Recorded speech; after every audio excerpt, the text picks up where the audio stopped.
I wanted to read a letter I wrote to Andrew Meyerberg, who is the director of the Office of Police Accountability. And I received a letter from him today. Today is December 5th, 2018, in response to a complaint that I had made about a month ago or so to his office. Somewhat of a pro forma complaint because of what had occurred to me. This is related to the trespassing incident that occurred by the City of Seattle employee, and that occurred in July 2018, and then the action by a police officer, which occurred about a month ago or so, maybe a little over a month ago, and when information that was gathered by that City of Seattle employee was used. And I believe that this was not right. So the way that they do these kinds of complaints is that you submit a complaint and then they call you back, but they very tightly control what you can say. Like if you start to say something that's probably critical, they'll cut you off immediately. And so basically what gets entered into the record isn't really what happened. And then they just find a way to dismiss your issue. And that's kind of what happened in this case. So I went ahead and followed up by writing a letter to, or a reply letter to Andrew Meyerberg, and to put more information into my complaint. I have a feeling that what they're going to do now is just open a new complaint so that everyone can just sit there as a dead complaint with no information. And I'm not sure if that's what will happen with information in this letter as well. But basically, you can't verbally have an interview with those people because they'll just distort what you say, which makes sense, totally makes sense. So I think Office of Police Accountability is kind of like an ombudsman, and ombudsmen are always used to basically interfere with any liability. That's what their goal is. They say their goal is to help communication, but it never is. If anyone's ever been through any kind of process where you ended up in the ombudsman's office at a university, or probably any other ombudsman in any other government entity. Okay, so here's my letter. Andrew Meyerberg, and this was written again today, December 5th, 2018. Thank you for your letter. I wanted to write a brief reply as I feel there may have been a misinterpretation of what I said to the intake personnel for this complaint. My complaint focused on the use of data by Seattle police gathered by a Seattle City Light employee illegally. That is, the City of Seattle employee trespassed on my property for the purpose of taking a photo of my license plate. And he actually took 2 photos. According to the director of City Light, he took 1 photo and then felt he needed to get closer to take another photo. It appears he did not want that data himself, but it appears law enforcement, which may also include other agencies than Seattle Police, requested this illegal gathering of data by him through the act of trespassing.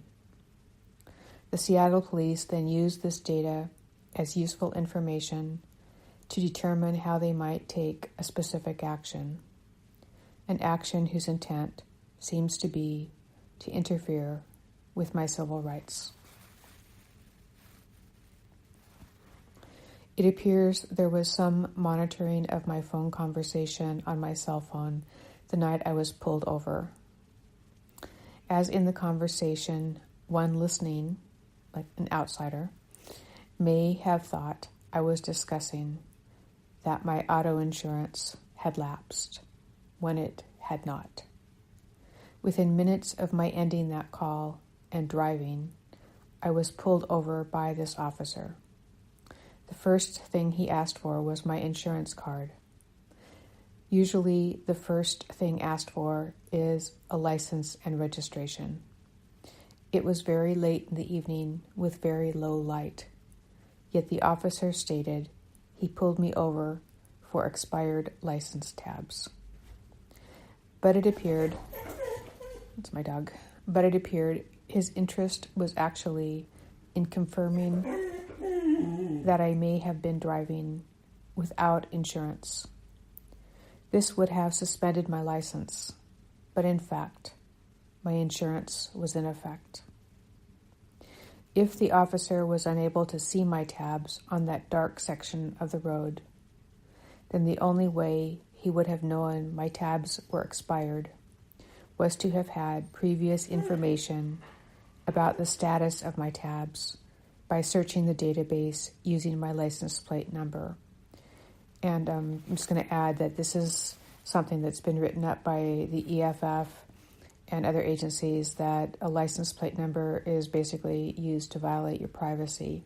So there's laws that are being considered in California to make it illegal to scan parked cars and gather their license plate number.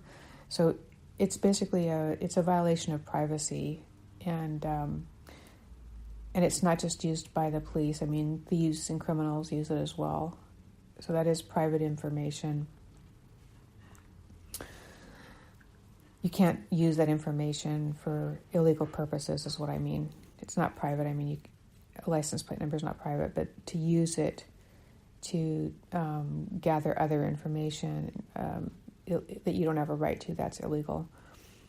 Since this number was gathered by a City of Seattle employee through an illegal act, apparently for this purpose, it appears the Seattle police were helping in an effort to create pretext to find me guilty of a violation of law that would harm me, but in fact, I was not guilty of such a violation. I do not believe the officer that pulled me over that night was motivated to take these actions by himself. In fact, I believe he was likely acting under the orders that he was uncomfortable with ethically. I believe it was unethical to enlist the use of a City of Seattle employee, the City Light employee, to trespass on my property, to gather data in order to seek to manufacture a crime. I also believe it is unethical to listen to my cell phone conversation when I am not participating in any illegal activity, but merely working on a documentary media project whose research was begun by my father when he was the managing editor of the Seattle PI. Recent research on that project has shown that law enforcement and military officers may have taken illegal actions between the years of 1966 to 1979. This was stated in an open federal court during a hearing for a FOIA request from the FBI, which they had illegally blocked. It was learned just prior to this incident that the federal court in Seattle tried to illegally remove a trial record of a 1979 crime from the National Archives once they learned I tried to access it and move it under the auspices of the court so they could destroy it. There were emails and discussions about how it was going to be destroyed. This was illegal, according to a former congressional staffer, Diane Rourke, from the House Intelligence Committee, herself a whistleblower who has also been harassed by law enforcement for no legal reason, who helped cite laws to stop these actions. So again, I'm just going to add this. It's illegal once something is in the National Archives, and most all trial documents will be stored permanently in the National Archives. If there has been a trial, they become the property of the National Archives. So at that point, the court can't suck them back into their ownership, it's illegal. And if they are going to try to do something like that, they have to go through proper legal channels. It's a whole process. They tried to circumvent this, to just basically say, they tried to say it wasn't a trial, which was absurd because the whole document was a trial document, and it was all over the newspaper articles everywhere that there was a trial. The guy was in prison because it was a trial. So it was ridiculous. So anyway, I just wanted to go a little further with that explanation. It is not my intent to hold those acting under the color of the law accountable who took illegal actions in those years, who caused the deaths and wrongful imprisonment of multiple human beings. That is not my job, nor is it my interest. They have to face their own conscience. But I have civil liberties which protect my research and my creation of this documentary project. Just as my father had the right to research the same, he did not deserve to lose his life at age 51 by those acting under the color of the law because he ignored their wrongful demand to stop his research. I reported this incident to ask those in law enforcement who are ethical to keep others in their fraternities from using their authority to attempt to silence this legal and protected right of journalistic research and production. And again, using the City of Seattle employee to gather data for law enforcement by trespassing was illegal and unethical, and asking a Seattle police officer to take actions as he did on the basis of that data was equally unethical. This needs to stop. Sincerely, Marta Lyle. And then address or city of address or whatever. List of current project. It's a link to the Indelible project.